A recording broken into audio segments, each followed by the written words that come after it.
రకాల ఆరోపణలు ఇవన్నీ కొన్ని సమస్యలు ఉన్నాయి. అందుకోసమని ఈరోజు ఈ హాస్పిటల్స్ని అన్నిటిని కూడా బాగా చేసి రాజీవ్ ఆరోగ్యశ్రీ ద్వారా కానీ సీఎం రిలీఫ్ ఫండ్ ద్వారా ఏదైతే మనం ఫండ్స్ ప్రైవేట్ హాస్పిటల్స్కి ఇస్తున్నామో ఈ నిధులను కూడా ఈరోజు సనత్ నగర్, అల్వాల్, ఎల్బీ నగర్, అదేవిధంగా ఉస్మానియా యూనివర్సిటీకి ఈరోజు ఎన్నో ఏళ్ళ నుంచి మీకు తెలుసు ఉస్మానియా హాస్పిటల్ 100 సంవత్సరాల పైబడ్డది, ఇంకా అక్కడే ఉంది. దాన్ని ఇతర ప్రాంతాలలో నిర్మించాలంటే రకరకాల వివాదాలు జరిగినాయి. ఉన్న హెరిటేజ్ బిల్డింగ్ను కూడా గత ప్రభుత్వం కూలగొట్టాలనుకొని రకరకాల చర్చలు జరిగినాయి. నేను వివాదాల జోలికి వెళ్ళదలుచుకోలేదు. ఈరోజు గోషమహల్లో 30 ఎకరాలలో 3,000 కోట్ల రూపాయలతో ఉస్మానియా నూతన భవనాన్ని ఈరోజు 2,000 పడకలతో మనం నిర్మించుకునే పనులు మొదలుపెట్టిన పనులు వేగంగా జరుగుతూ ఉన్నాయి.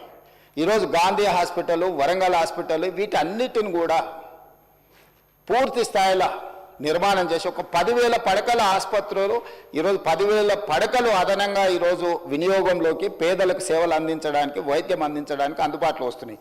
వీటన్నిటిని కూడా ప్రభుత్వము ఈ సీఎం రిలీఫ్ ఫండ్ కావచ్చు, రాజీవ్ ఆరోగ్యశ్రీ కావచ్చు, వీటన్నిటిని నిధులను వాటికిచ్చి వాటిని కూడా పేదలకు అన్ని రకాల వైద్య సేవలను అందించడానికి ఈరోజు వాటిని కూడా ప్రభుత్వం వినియోగంలోకి తీసుకురావాలని, వేగంగా పనులను పూర్తి చేయాలని గతంలో జరిగిన ఎన్నో నిర్ణయాలను నేను రాజకీయంగా విమర్శించదలుచుకోలేదు, కానీ వాళ్ళకి తెలుసు నిజమేందో, నేను చెప్పాల్సిన అవసరం లేదు.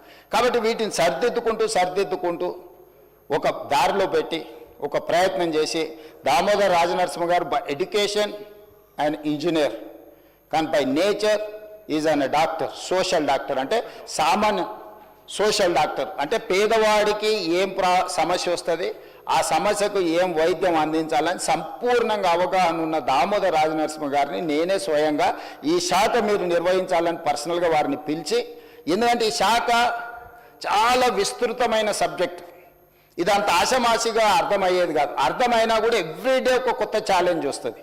ఒకప్పుడు గత్తర ఉండే, మలేరియా ఉండే, రకరకాల జబ్బులు వచ్చినాయి, సడన్గా మన కోవిడ్ వచ్చింది.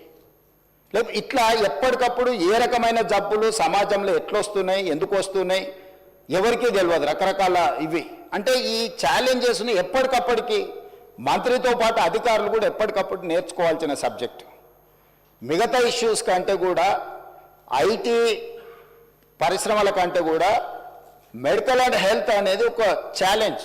ఈ ఛాలెంజ్ని ఎప్పటికప్పుడు చదివితే తప్ప రోజు పరీక్షకు ఐఏఎస్ ప్రిపేర్ అయినట్టు మంత్రి ఆ రేంజ్లో ప్రిపేర్ అయ్యి అర్థం చేసుకుంటే తప్ప మన పేదలకు వైద్యం అందించలేని పరిస్థితి. అందుకే క్వాలిఫైడ్ పర్సన్ ఈరోజు మనకు ఆ శాఖను నిర్వహిస్తున్నాడు.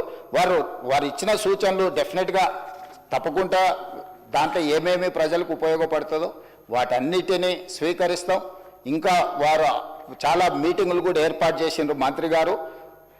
భవిష్యత్తులో కూడా ఈ అన్ని రిఫార్మ్స్ తీసుకురావాలనుకుంటున్నాం. ఇంకేమైనా సూచనలు ఇచ్చినా తప్పకుండా వాటిని ప్రభుత్వం తీసుకుంటుంది. ఏదేమైనా ఈ రాష్ట్ర ప్రభుత్వం యొక్క ప్రాధాన్యము విద్య, పేదల వైద్యం, ఈ రెండింటి మీద ప్రత్యేకమైన ఫోకస్ పెట్టి ఈరోజు ఒకప్పుడు భోజనం లేదు, కానీ ఈరోజు భోజనం వచ్చింది కానీ న్యూట్రిషన్ ఫుడ్ లేదు. సో ఈరోజు ప్రజలకు న్యూట్రిషన్ ఫుడ్ అందించాలనుకుంటున్నాం. ఒకప్పుడు విద్య లేదు, విద్య అన్ని ప్రాంతాలకు వచ్చింది, కానీ క్వాలిటీ ఎడ్యుకేషన్, స్కిల్ ఎడ్యుకేషన్ లేదు.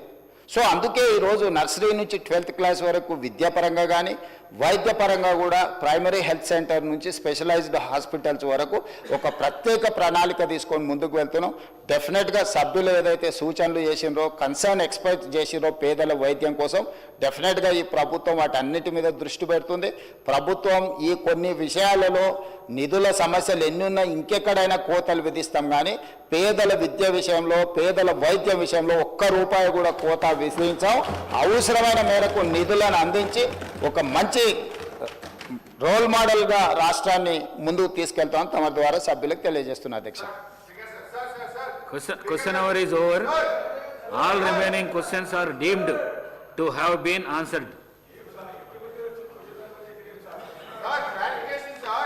Now 0 hour for half an hour. Dr. Rajeshwar Reddy garu. Dr. Rajeshwar Reddy. అధ్యక్ష, ధన్యవాదాలు అధ్యక్ష.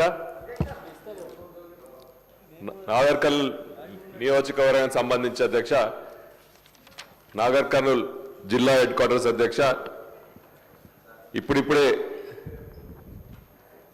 జిల్లా హెడ్ క్వార్టర్స్లో వైద్యపరంగా విద్యాపరంగా